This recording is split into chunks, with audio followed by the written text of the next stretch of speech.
This is from one of my latest volumes entitled The Combustion Cycle, put out by Root Books, and it's a larger tome.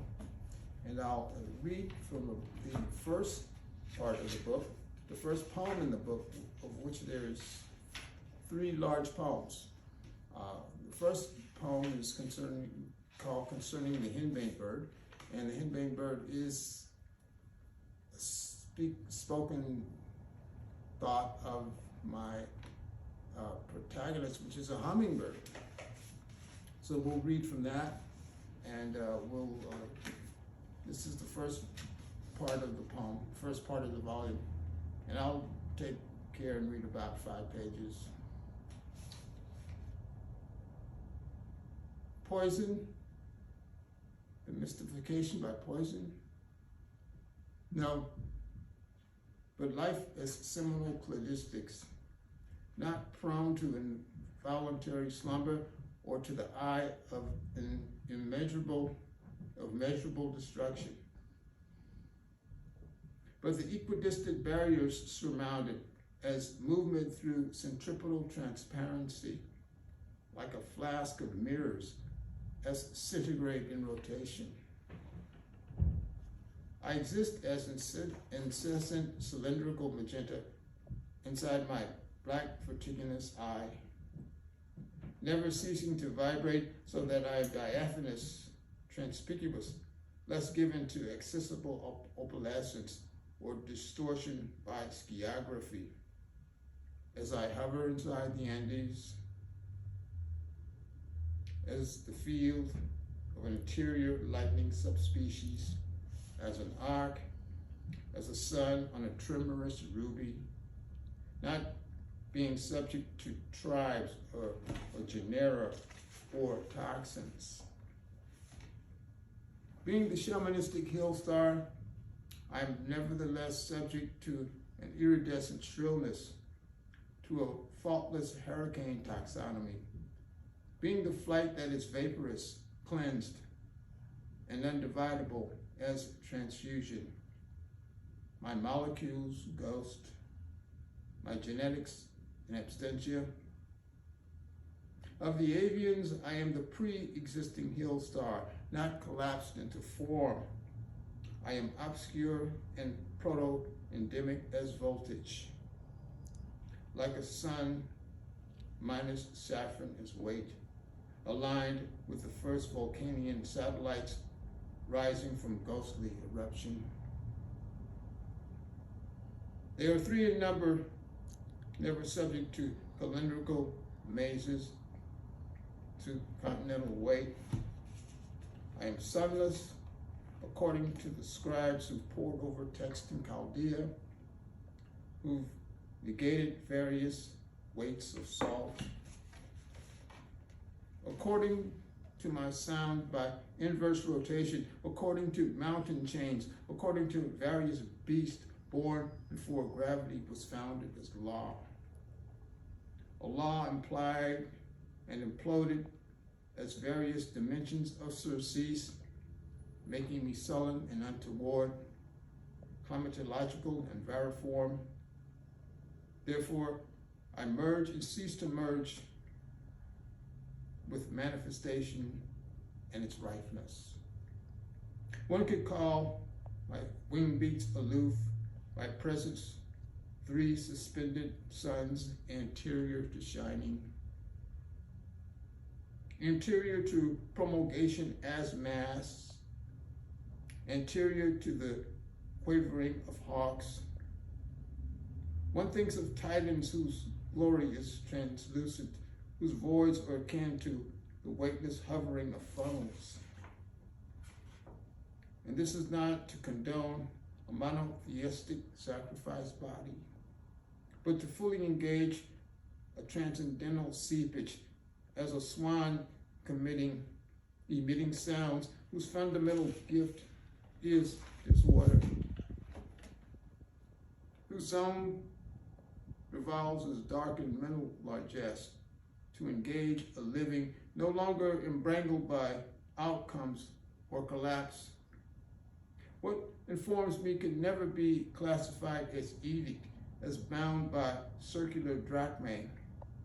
Yet I exist as a dark interior spinning gale, as a mirage in an avalanche of portals.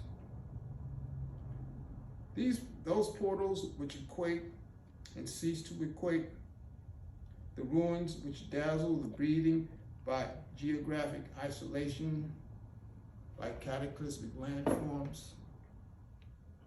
For instance, Proterozoic glacial blindings, whirring about an inclement carbon like a glowing centaur in a primeval water field. This primeval water field, mnemonic, before existing, before the core of intangible ethers has transmuted, thus I fly in advance of neurological infinity, before rocks or the velocity of diamonds. Vectors exist before me, instabilities, atoms, which exist by re-erosion, by a purely seismic lithos, which implicates a prior solar osmosis.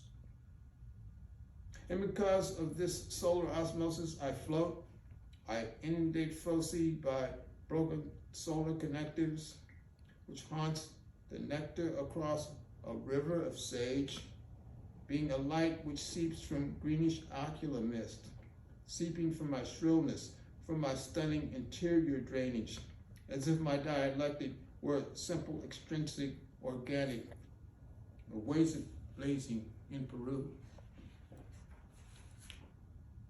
I would never contemplate chondrites by provoking the void which antedates matter. If such were the case, one could speak of a cured, thin bill, of large eyes retracted between shoulders. One could speak of my family as Trochilidae, with my sharply pointed talons, with my feathers firm and adherent to each other, removed from the magic of a sub-genetic plumage. If visible, I would consider myself Incarnation, my blood alive and indestructible with salt, describing myself with an echo of nouns. Say the Paramo sapphire wing, or the green-backed fire crown, or the plain-bellied emerald, or perhaps the purple-throated mountain gem, or the black-throated mango. I could speak of the train bearers, the heliothrix, the star throats. You see, I cease to be concerned about the explosive use of oxygen, about the width of my bronchi, about my darting by melancholia, imbibing a family of arthropods, flying in rapid spiral movements. And that isolate warfare, that gulf of isolate gems. I could speak of black mammalian, or certain types of phylomelanins. I would find myself in bloodless worlds of scholarly anti-frothing. Because I exist in abstentia, I could post-exist in Arazu as a Juan Fernandez hummingbird, alive in a common singing ground by means of solar fuel, by means of aboriginal mating with my instinct collected at a flawless depth of anthracites. Perfect in the sense that interior hamlets accrue at a height beyond no known biologic, beyond dark technologies as pivot. And these technologies, mine uranium ballistics, mine extrinsic geognosy as a separate concatenation, or a specific human gene which acquiesces to explosion, the unleashing of poison, the diameter by horrific. In this degree, I am vatted, I am seasoned by unalterable methane which deepens. I've lived prior to carbon or the implicated ion. The first Archean rocks compounded with the first pre-cellular fires, my proto-wings being stunned by pre-incalescent meteorites, by scars twice the size of the boiling Imbrium basin. Here I am upon this complicated precipice, before and after death, never declared as a singular substance, but a fire which exists inside miraculous non-entity.